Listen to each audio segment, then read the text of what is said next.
Good afternoon, and thank you for joining me for another episode of What You Aren't Being Told here on America's New Clothes. I am your host, Derek. Before getting to the episode, please like and share our page on YouTube and Facebook. We're at America's New Clothes, and on Instagram and Twitter, we are at America's New C. Please leave comments below if you have feedback on this episode or you want to let me know what you would like to see investigated or covered here that you have questions on that maybe the media isn't telling you. Today we will discuss if elections here in the United States are secure, look at some past videos from the mainstream media and even premium channels about the voting machine hacking, the history of Smartmatic, Dominion voting systems, and fraud allegations in the elections here inside the U.S. and foreign countries, and what we can do to restore voter integrity and our faith in the system, because it is broken. The left thought it was broken in 2016, and for 4 years, they complained that Russia stole the election from Trump. As I will show herein, Democrats sounded the alarms in 2018, going into those elections, again last year, and various organizations discussed it this year, and that we would have a rigged election. You remember I think it was Hillary Clinton, some other prominent Democrats said, under no circumstance should Joe Biden concede this election, especially at midnight, because they knew they were going to be able to tilt the scales. But as well as we can look at vote fraudsters and affidavits from hundreds of witnesses that have been collected from eyewitnesses and submitted to the court, which serve as admissible evidence in a court. But sadly, those courts they're not even allowing the evidence to be heard. They're just dismissing them altogether. Why? Well, they're just denying the motions to hear the evidence because they don't want anything to do with this case, as they know, if they do, that every Antifa and BLM thug will be coming after them. And intimidation, as we know, is it's tough to look past what is going to be the doxing and intimidation of families, individuals, kids, where they go to school, as we learned in the Michigan certification last week. So intimidation is very real, and only the truly brave and courageous patriots will take up this endeavor at the court system. With that, let's launch this episode. 5, 4, 3, 2, 1, 0. All engine running. Liftoff. We have a liftoff. All right. Well, as we know, the talk of the country, and quite frankly, the world, and what I hear from friends I speak with on a daily and weekly basis in countries around the world, is our election. The current lawsuits, and will any of it matter to get Trump over the hump? If we're all honest with ourselves, on Tuesday night, election night, November 3rd, around 11 p.m., we had one of two reactions. One, if you were a Trump hater, right, and because let's face it, no one really voted for Joe Biden. So if you were this voter, then you were dejected as you went off to bed. And if you were a Trump voter, then you were feeling really good, and for great reason, because Trump had the race won. And just ironically, right, in the dead of night, an amazing number of votes were found on back roads of Allegheny County, the trunks of mafia bosses, which many were just indicted today for racketeering, by the way, and the trunks of mafia bosses who needed Biden's defund the police campaign that was going to be overseen by Ilhan Omar to be fully implemented so they could reign unmolested as they took over the cheesecake industry in Philadelphia. Several Detroit Pistons players brought boxes into the TCF arena thinking they were playing, but brought them in their McLarens and their Maseratis, thinking that inside them were all-star ballots already completed with their names on it, since that's the only way they're going to make it on an all-star team. And in Atlanta, they needed urinal overflows in bathrooms at State Farm Arena to discover that ballots that they needed to make the race appear closer, that it was then that for the days after that new boxes were founded across the state that closed the gap and ultimately gave Joe Biden the lead in the state. So these newly found ballots, most of which were absentee ballots, were in perfect condition. What I mean by perfect is no creases in them, right? So they weren't obviously sent in the mail, no bent corners, and all of them had the perfect ovals for Biden filled out perfectly. So the miracles continued. First, rejection rates for these ballots across all of the Biden states that he had to win were so infinitely small that either the voters in these counties have now become the most intellectually gifted citizenry on the planet, at least since 2016, who also grew such a hatred for Trump that even in their disdain and gritting of their teeth, they perfectly filled out a ballot. In Philadelphia, as I covered a couple weeks before the election, where much of this fraud had occurred, the intellectuals and Trump haters can thank Mark Zuckerberg. The same holds true in Atlanta with he and Stacey Abrams. Mark Zuckerberg started a nonprofit called the Center for Tech and Civil Life, and he and his wife Priscilla Chan donated $400 million to get out the vote efforts, with most of his energy focused on Philadelphia and Atlanta. A federal lawsuit was filed against CTCL that alleges that CTCL pays for judges to oversee ballot counts, and that the outcome of disputes that arise regarding the eligibility of ballots in the election are overseen by these judges. So if that sounds familiar with what transpired in the days after the election, we're going to show you just how this election was. In Philadelphia, as I covered a couple of weeks ago, a couple weeks before the election, where much of the fraud occurred, the intellectuals and the Trump haters can thank Mark Zuckerberg and his nonprofit for this. Him and his wife, Priscilla Chan, started a nonprofit called the Center for Tech and Civil Life, and they seeded the nonprofit with $400 million that's focused on get out the vote efforts, with most of the energy focused on Philadelphia and Atlanta. A federal lawsuit was filed against CTCL that alleges that CTCL pays for judges to oversee ballot counts and the outcome of disputes that arise regarding the eligibility of ballots in the election. If that sounds familiar with what transpired in the days after the election, you understand now why. Let's now begin looking at a few videos that call into question the elections and whether they are secure or not. Before that, let's see what our head of cybersecurity at DHS had to say just a few days before he was fired by Trump. So here is Christopher Krebs, who is the director of the Department of Homeland Security's Cybersecurity and Infrastructure Security Agency. This was on November 13th. He testifies here, he issued a statement here that said, while we know there are many unfounded claims and opportunities for misinformation about the process of our elections, we can assure you we have the utmost confidence in the security and integrity of our elections, and you should too. When you have questions, turn to elections officials as trusted voices as they administer elections. Of course, we can only trust government, right? Government and the media. They're the only ones that will tell you the truth. So you just have to understand they're going to tell you what they need you to know and what they want you to hear. You can't think for yourself, disregard whatever you saw on election night. What you need to understand is that you need to turn to them as they are the trusted voices as they administer elections. Now, looking on here as well, you see that he was obviously fired. Trump fires election security. This was on November 17th. The New York Times here said election officials nationwide find no fraud. Had a whole section covered to it and fighting all the false claims. Then what we'll get to here in a little bit is this NBC video that shows that just how at DEF CON all these election systems were hacked. So, but let's focus on this guy first. Why would you go out and need to say that it's the most secure election when you can just clearly see there was rampant fraud? We already know it from all the affidavits that were signed. Obviously from ballots showing up in the middle of the night, seven states, I think, all just shut down counting around 10:30, 11 o'clock at night, all at the same time. And then you see all that happened afterwards and, avoiding audits. Most state governments don't seem to be wanting to do any audits, or if they take it on, they're now saying, oh, well, we won't have time to finish it, so let's just certify the results.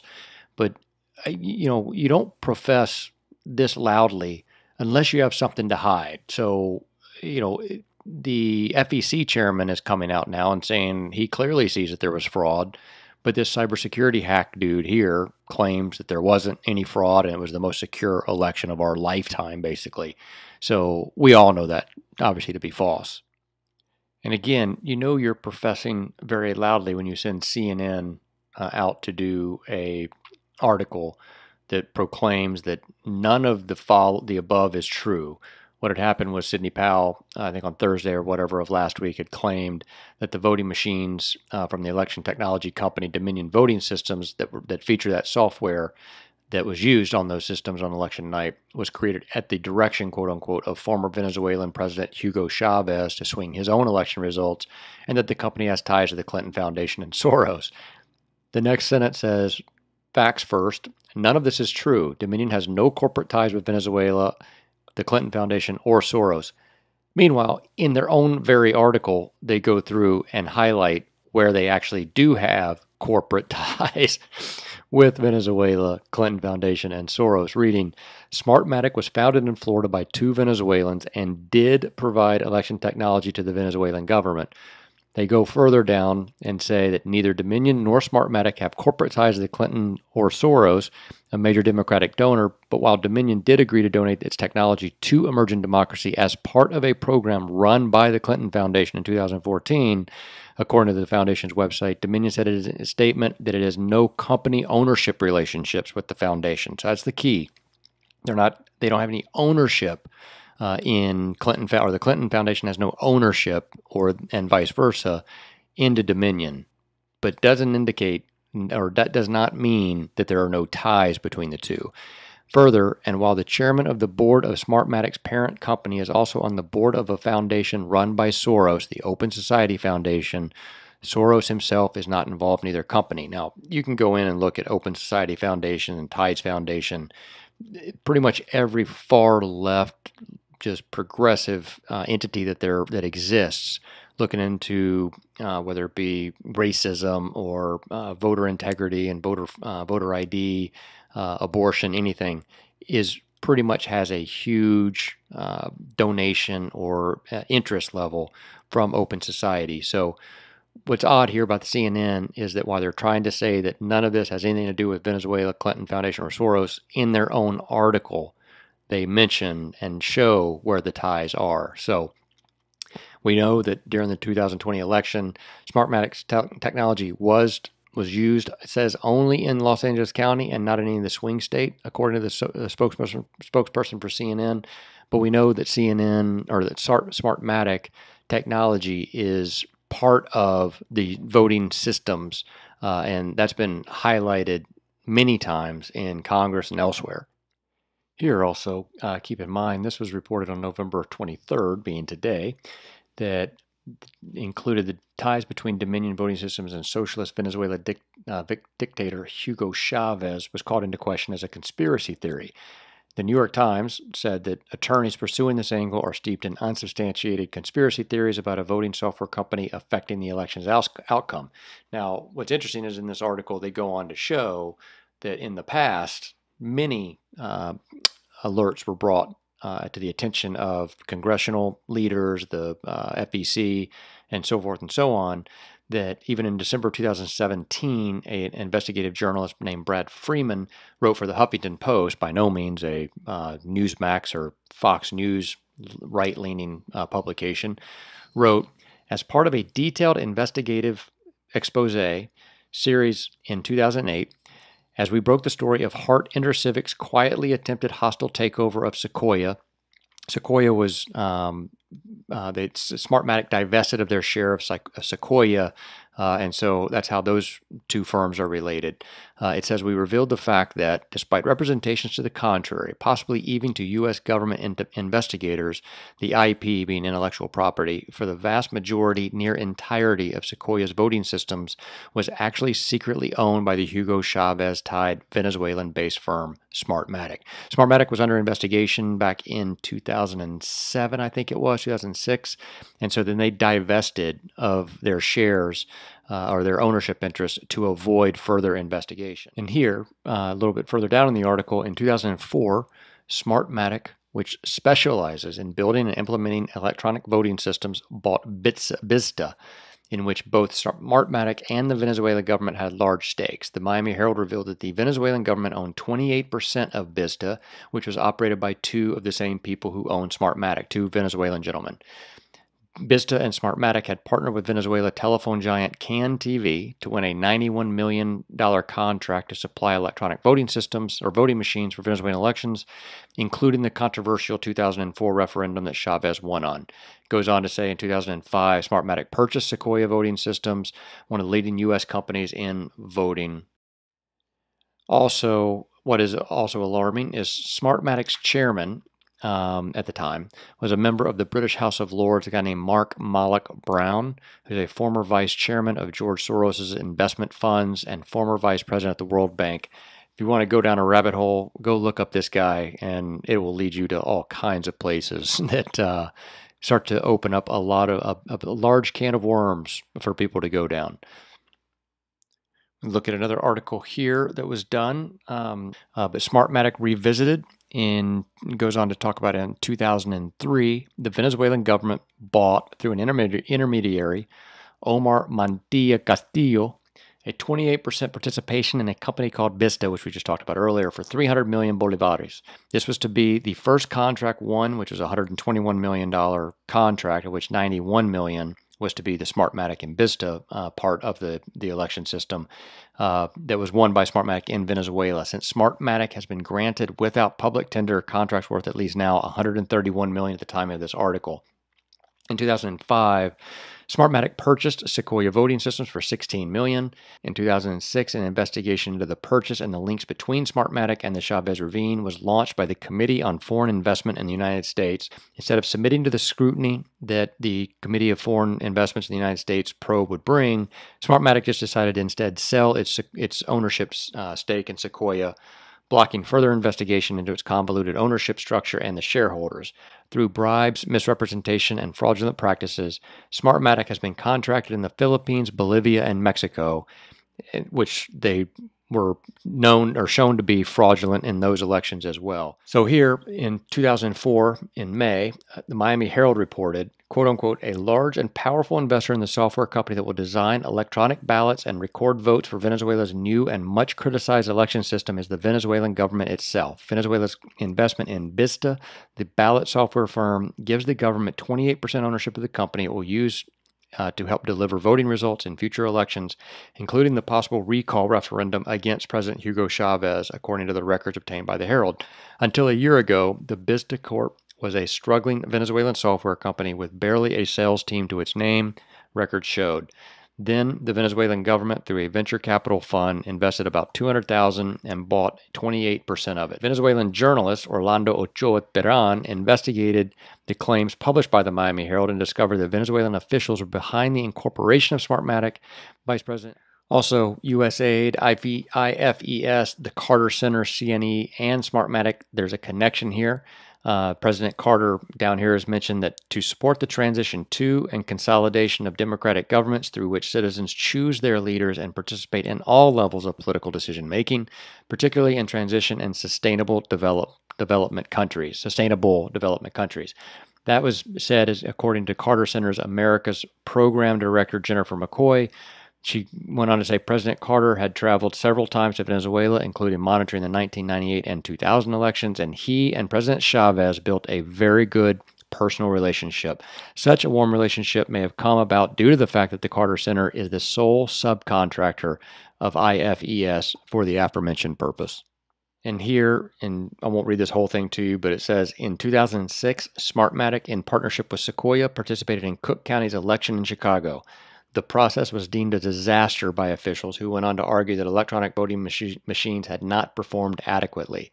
Smartmatic had flown 15 Venezuelans into Chicago to oversee the monitoring process, which is in violation of U.S. labor and immigration law. Here is just a flowchart of how Chavez, the government that was under Venezuelan government under Chavez, it was tied to Diebold, Smartmatic, Vista, as we just read through the article, and then ultimately to Dominion Software. And then here it goes through kind of a date timeline of things that happened up until August 2004 when their election occurred. Now we're going to look at, it was a documentary called Hacking Democracy. The Hack. It was on HBO. And we'll just let this guy get into it and show you what we're going to be talking about. Let me tell you what we're going to do today. We have constructed a mini election, but Harry Hersey, as you have served as a technical advisor of how to do this, we're going to ask you to remain outside. So Harry Hersey is a hacker. He's going to come up here in another video as well. We're going to skip forward to them doing a draw here as to which machine they're going to use. So ensure that we've not prepared some sort of a device that has been pre-rigged. Pick the number, and then we'll grab that unit, and that will be the device that we will count the ballots on. I just feel like this is the one. Okay, and the winner is unit 15191. So here they pick the machine that they're going to use, and then we'll skip forward here a little bit more, not too much further, but to kind of go in what they're going to be looking at and how they're going to be setting this up. What we have here is a programmed optical scan ballot. There is only one question on this ballot. Can the votes on the Diebold system be hacked using the memory card? I have only touched the memory card, not the other parts of the Diebold election system, which is going to be used today. Only the memory card. And I can certainly speak for myself and Harry, and that we're going to vote yes. All right, then let's have the rest of us vote no. All right, so here you have 8 people, including Harry and that gentleman who said that they're going to be voting yes. They're going to vote, there's 6 other people, and they're all going to vote no. But I'll get it to that point so that you can see for yourself here what they're going to do. But you're going to have 2 yeses and 6 nos in this. Well, it's down to you. You're the last voter, Harry. All right. So they've already voted. I skipped past the part where they were voting, but the 6 of them, which are election workers, and the gentleman in the white that you see, and that other gentleman who was in the leather coat that said that he was going to vote along with this guy Harry, who's now got his back to the screen, that they were going to vote yes. The other 2 gentlemen they run elections and oversee election day events at polls and do vote counting. I think it could be. So I vote for yes. You will be the second yes. All right. Here is the memory card I have touched. Okay. Now, this is the only piece of Diebold equipment that you've used. That's correct. Well, thank you. Let me take your ballot in. All right, so now they're going to take the ballot in, and we're going to skip forward here to where they're going to now be opening up the system or plugging in the system and getting ready for running the ballots through. The next activity that the election worker does on the morning of the election is turn the machine on, making it live to receive votes. When you do that, this machine will produce what is called a zero total tape. All right, so he's going to show off that when this machine comes on, it'll print out a receipt that'll show that there's been no votes cast so far on this machine. The machine is going through a self-test analysis, and then it'll spontaneously turn on.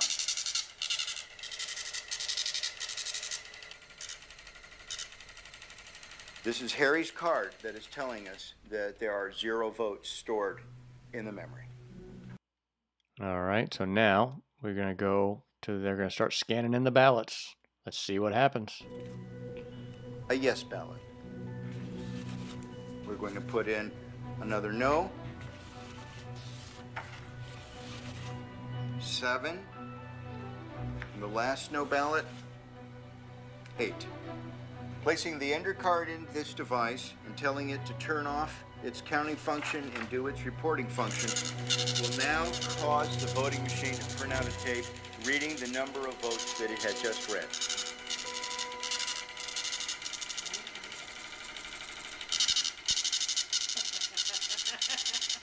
Oh my. What is it? Oh no!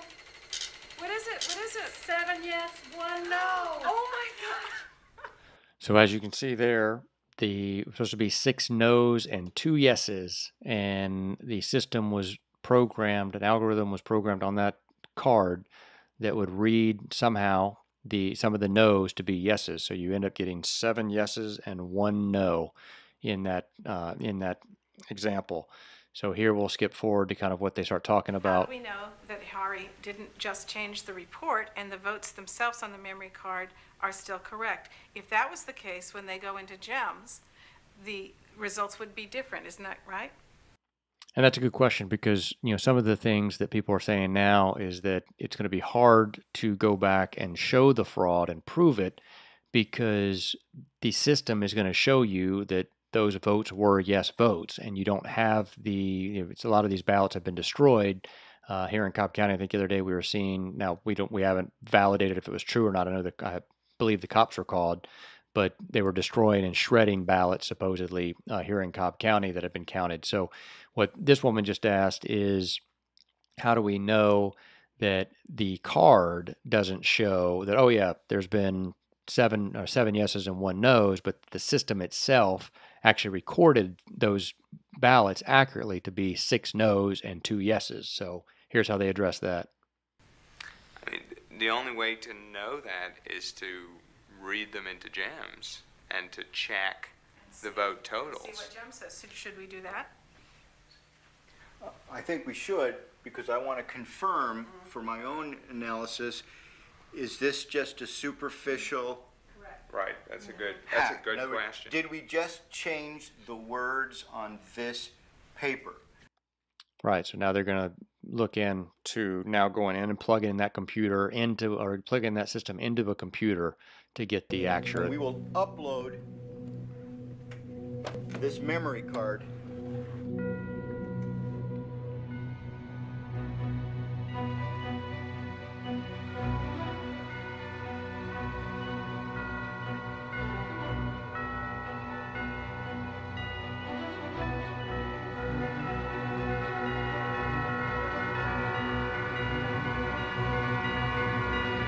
Yep, shows the same results, proving that fraud is almost impossible in this regard to verify, because the system is going to show that those were the actual votes sent through the system, and if you're destroying the paper ballots, then the system is going to prove that that's what that the votes that is printed out on the little receipt here were the actual results, which again calls into question and should raise red flags for everyone as to why the Pennsylvania, Atlanta here, Michigan are moving ballots through, pushing ballots into each other, and shuffling them so that they don't know which ballots were cast when.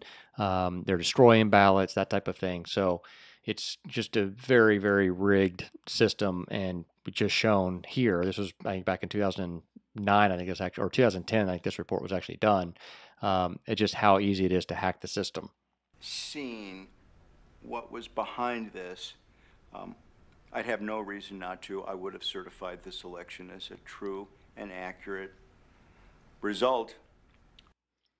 And here, one of the women she breaks down and starts crying, actually, saying that, she's upset because she's now realizing that voting is not safe and it can be rigged, and so election integrity is called into question, and everything that she believes in, and that her vote counts, and it shows it just really doesn't.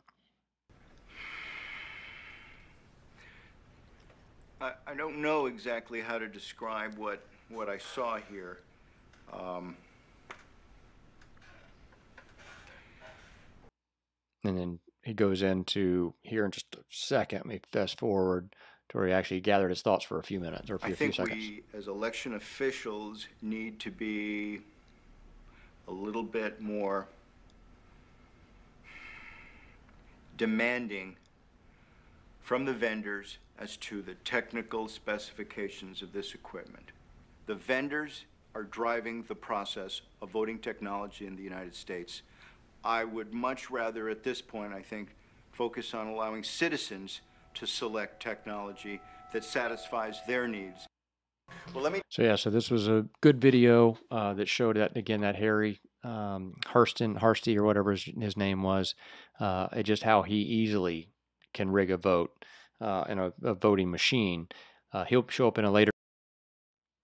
And here we have, over here in the picture on the left, is Jake Braun, who at the time that this CNN tech video was done, which was in 2017, he was worked for a company called Cambridge Global, but he was on Obama's cybersecurity team as well, serving in his cabinet. They're going to be at DEF CON here. We're loving this one, but most people probably wouldn't. A room full of hackers, all trying to hack into voting machines. You can possibly make it accept a fake card or accept any card, so you could add your own votes. These are supposed to be the latest machines. They're still used in elections, and they're running ancient software. I think that, like, if somebody wanted to, it would be pretty easy to fake an election. So in this video kind of goes into what at DEF CON, what these guys were trying to do. They were told or asked to try to hack into the systems and then leave a sticky or a note as to what each person that could hack into the system found as problems with it. And they obviously had no problems, as we'll discover. I'm the only one here that hasn't found a vulnerability. It's not what you think. They've all been invited here to demonstrate just how vulnerable the tech we rely on for our elections can be. Now, it's interesting that the groups that are invited are Dominion, Smartmatics, the Hart InterCivics, but they refuse to show up and they refuse to send equipment because, again, their whole system of business, right, is that their machines are unhackable, and they go and sell that security to county boards and city and state boards as well for elections. So they don't want to be shown that their systems can clearly be hacked. So The experiment is the brainchild of Jake Braun. He's a former security advisor for the Obama administration. With everything that happened in 16, what we're trying to do is get this industry to mature from a cybersecurity perspective, so you don't have folks saying what they are now, which is things like machines are unhackable or databases are air-gapped and can't be changed. So we'll skip ahead here quite a bit and they kind of just go through other stuff you can find. I'll link this video in the description box below as well, but we'll get up here and kind of get into more of the nuts and bolts of everything. There's a lot of mischief these guys can do without ever actually having to physically get access to a machine. If they were just to go in and mess up the voter file, you could have millions of people showing up at the wrong precinct or showing up at the right precinct, but the name's wrong in the poll book, and then all of a sudden now they don't know where they need to go.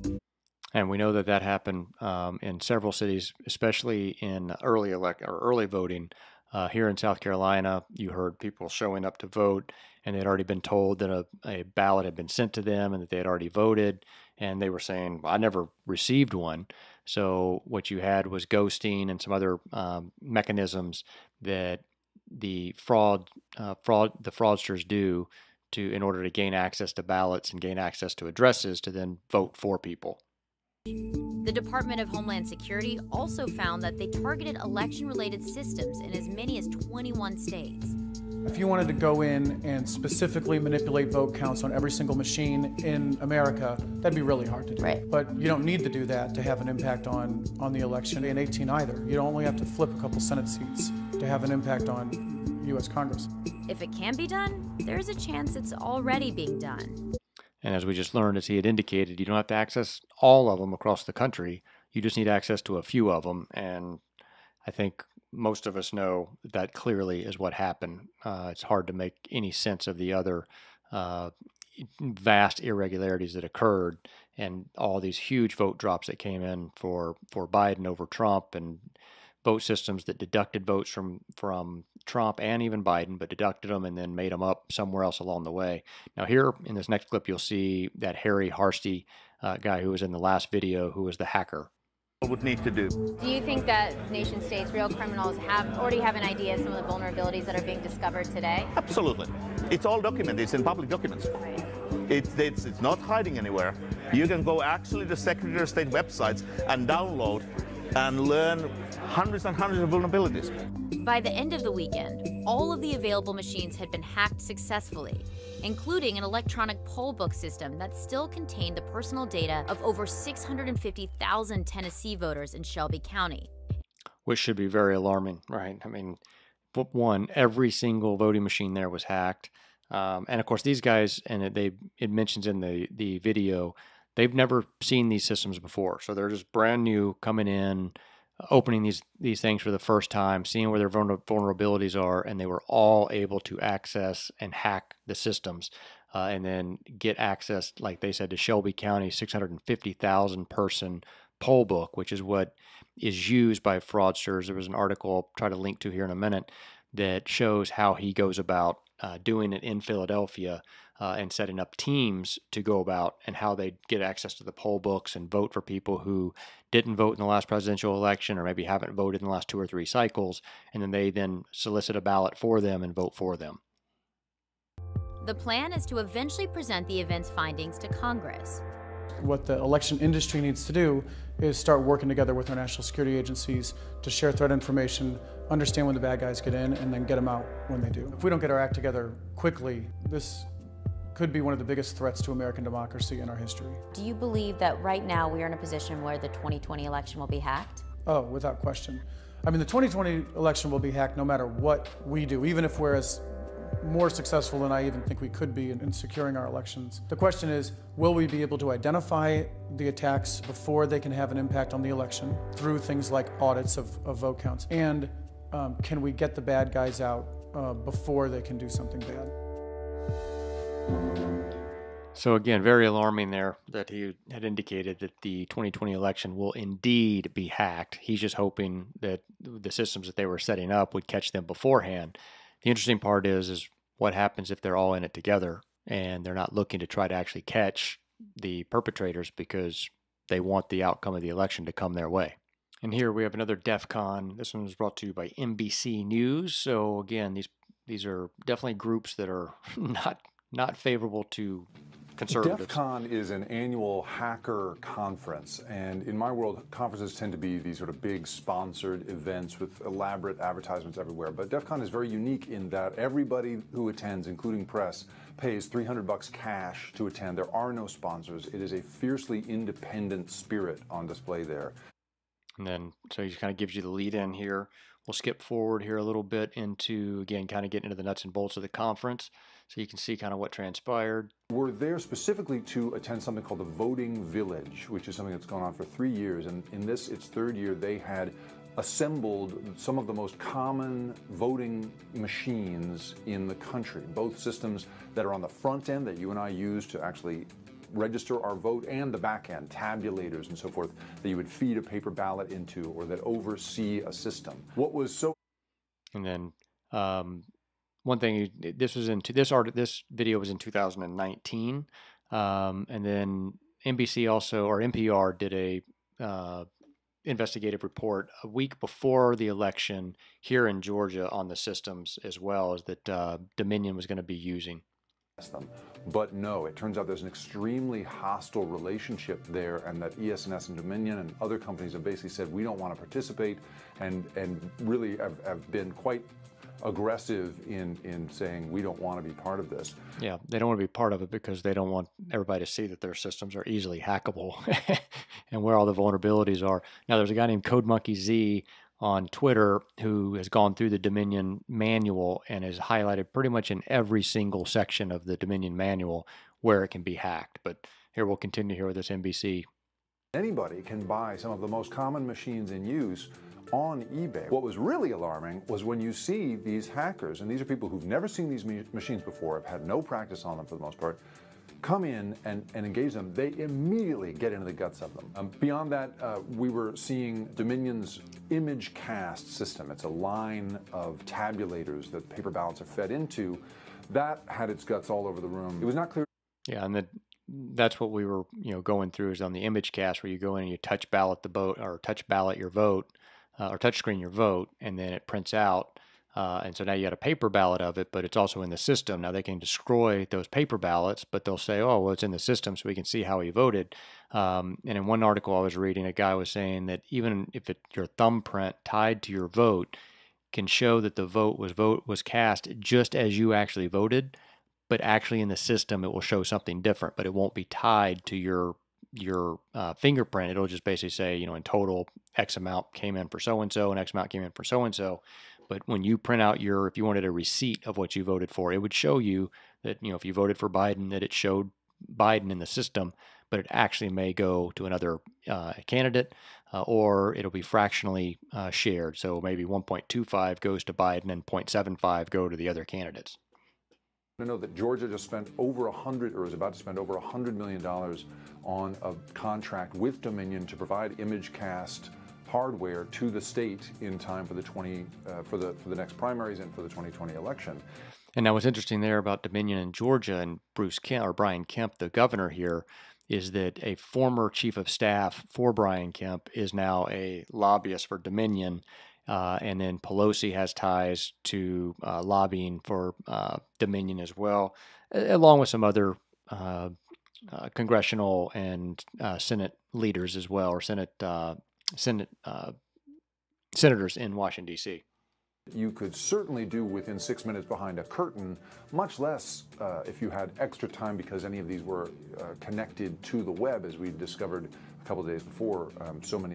And that's what's interesting. He said that he needs 6 minutes. There's another Columbia professor, I think it was, either Columbia or Princeton, named Dr. Andrew Apple, who's a computer scientist. And he had said that he needs 7 minutes to access a system, and he can change the results of an election and be the ultimate decider of an election just based on a code that he's written, or that he would have written. And he went in to a system and showed just that. There's some other videos you can find. Again, Dr. Andrew Apple as well. But what we know, right, is that they shut the systems down for over 4 hours, or about 4 hours, giving them plenty of time to rewrite an algorithm. Because the indication was, as Sidney Powell alluded to last week, is that there were so many Trump votes coming in that it overrode the system. I learned this weekend about machine learning and how these machine learning processes end up kind of rewriting their code, or the code that's written into them is what they handle. And if that code, or if that system ends up being overloaded, then that machine ends up trying to reprogram itself, or it has to be reprogrammed. And so that's what happened here in this instance, is that the systems went down. They sent people in. Remember, they got everybody out, told everybody to go home. And then, ironically, an hour and a half, 2 hours later, some people said, I'm just going to go back down and see what's going on. And they said that people were back in there counting. So they were given access to the systems in the back rooms. People can say, well, we can go check the cameras and everything else. But again, if you're all in on it together, you're not going to, you're going to scrub the data. It's like Jeffrey Epstein. Did he kill himself? No, he didn't kill himself. And how does in a maximum security prison all the cameras go down for 15 minutes? So at the end of the event, Voting Village issues a report, and so we'll be expecting one. Yeah, so he issued that report there, and then we'll skip forward here a little bit further ahead. That showed off what had been found out by the various hackers. So at one point, the admin password was just sitting there on there, because it turns out that the same admin password applies to multiple machines across the room, which is just crazy. And these machines were built back in the early 2000s. So you just have one password, and that password programs them all. There does not seem to be any political momentum on some of the bills that are under consideration right now around trying to keep these machines off the internet, or trying to establish some sort of certifiable ballot, paper ballot system, or any of the other things that have been proposed. And so the combination of seeing the incredible vulnerabilities that we saw on display in real time at this event, and the lack of institutional action around the security of the vote, all of that made for an extremely alarming weekend. And lastly, we'll look at the Georgia. PBS did a special just a week or so before the election on the Georgia voting systems, and so let's see what PBS had to say. In Georgia, early voting turnout is high. The presidential race is a toss-up, and both Senate seats are in play. So naturally, the political world is nervously watching what voters here will do, while in the world of computer science, they are tensely tracking what the voting machines will do.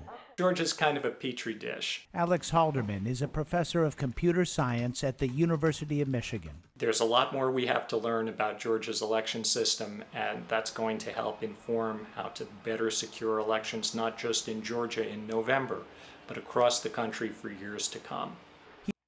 Yeah, funny we didn't see that play out now, did we? You'll see some more laughable stuff coming up here a little bit later on, but you'll recognize this gentleman here from two other videos. Security white hat hacker Harri Hursti. They have set up a complicated system which is centralized and doesn't seem to have any safeguards. Yeah, well, we ended up learning that is absolutely true, correct? So here, skip forward here now. Again, I'll link this video so that you can watch. Done, the voter prints a ballot. Selections are recorded in human-readable text and in a QR code, which is read and counted by an optical scanner. So that's the lovely Secretary of State there, who's in bed with Dominion Systems as well, along with the governor. Here we go. Let's get to hear what he has to say. Still, elections officials tell us they seldom see a hand-marked ballot where they can't determine voter intent. In 2019, Georgia bought the devices from a Canadian company called Dominion Voting Systems. Interesting.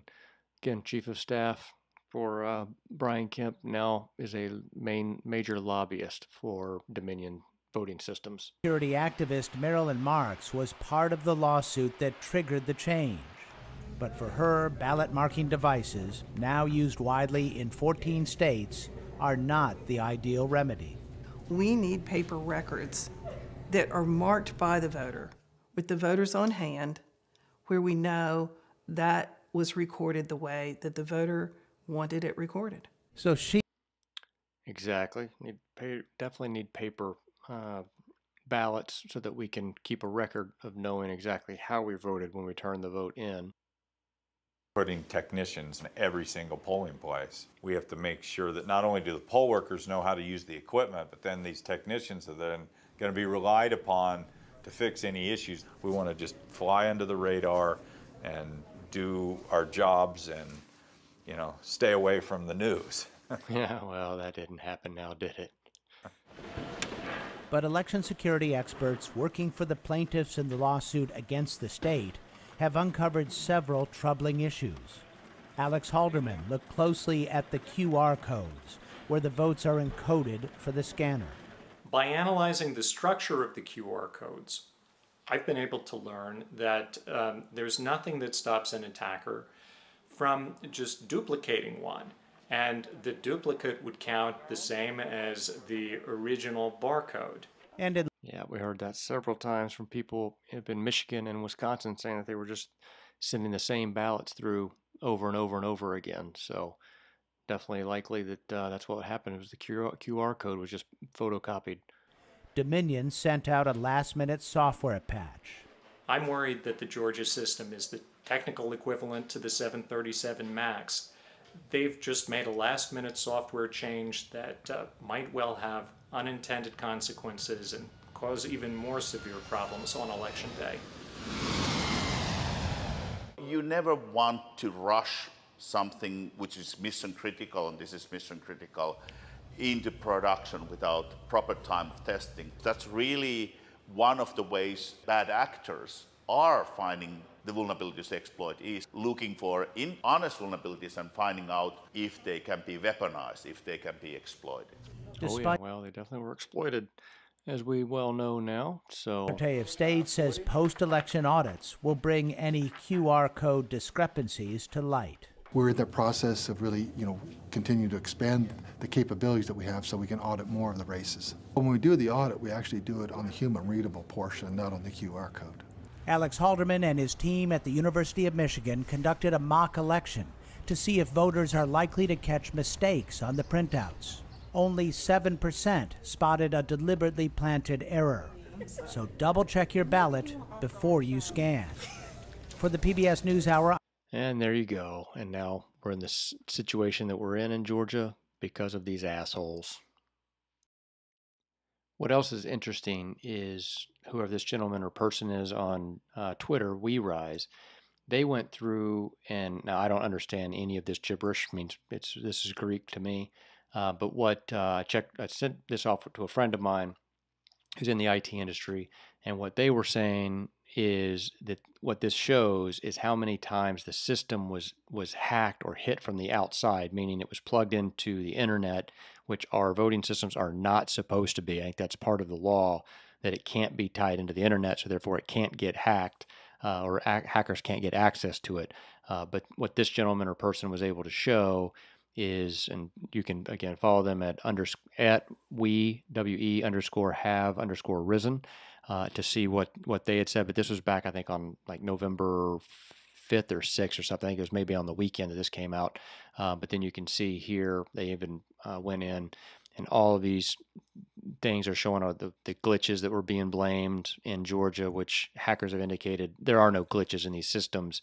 You write the program, and the program continues to operate that until it is overridden. So And then here, this is that guy I was talking about, the Code Monkey Z. He's been in direct contact and actually had a phone call with Jim Jordan, congressman from state of Ohio.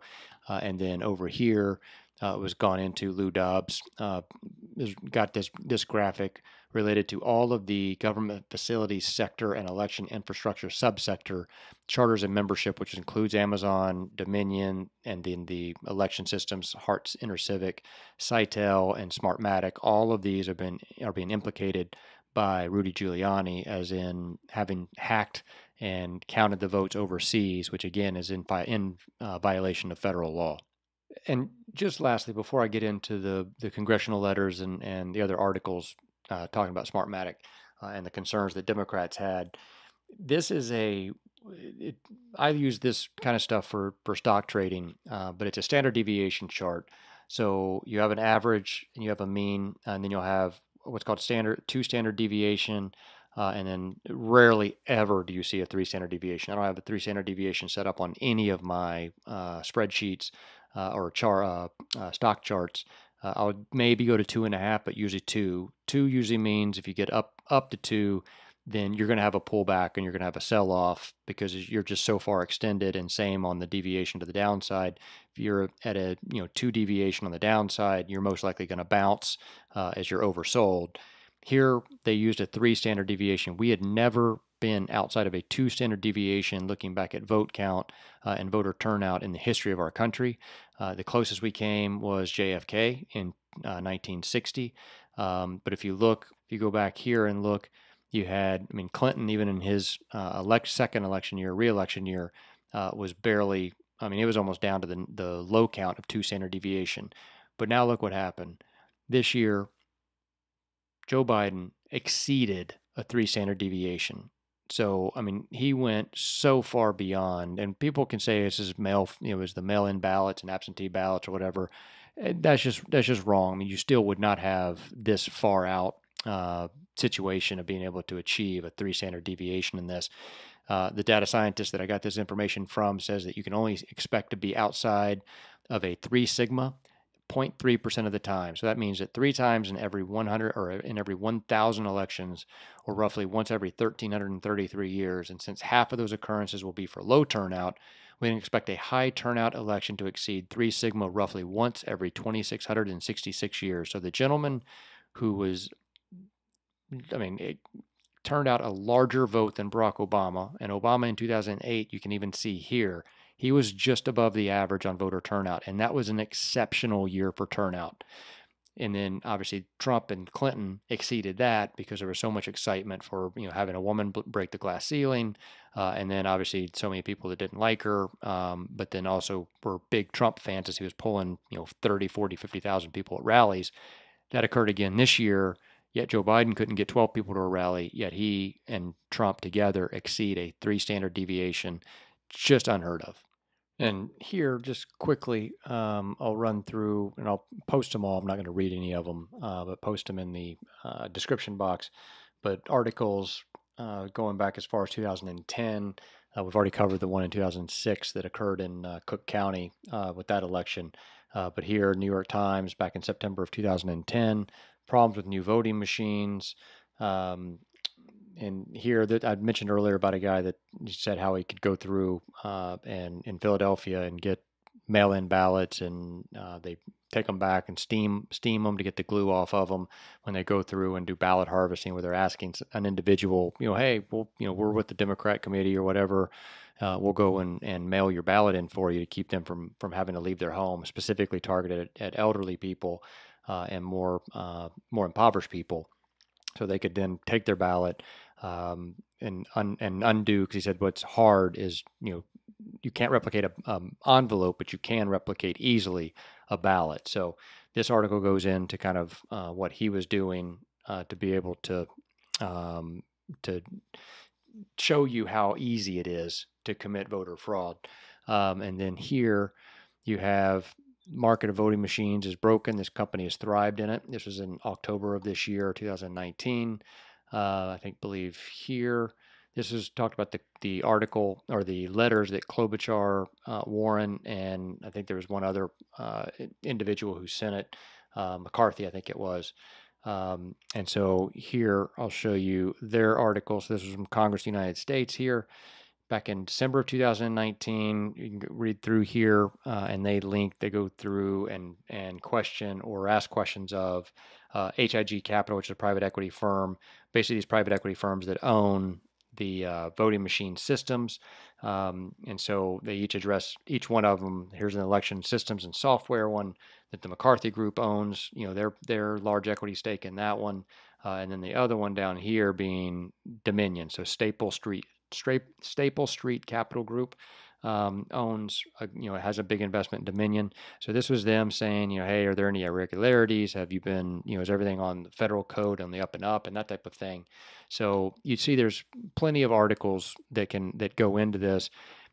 Armstrong Economics, which is a good group to follow for economic stuff, they wrote this article in June of this year and said the 2020 election, the most corrupt in American history. And they go through and kind of talk about how it's going to happen. Not so much exactly what we're going through, but just kind of pointing out how they believed this election was going to be rigged and have a big issue. As we fast forward, they tied it back to the Panic of ~53 here back in Rome. So anyway, very interesting articles. I'll link these articles and the letter from the Democrat senator or senators that you can read for yourself as well. Make up your mind and see what if it raises any more questions, especially to those of you who doubt that these systems can be hacked. And from the videos I've shown earlier, and these articles should clearly show that this is not that difficult to do. And I'm going to try to wrap up here and keep this under an hour. Apologize for running long, but I want to get to those videos.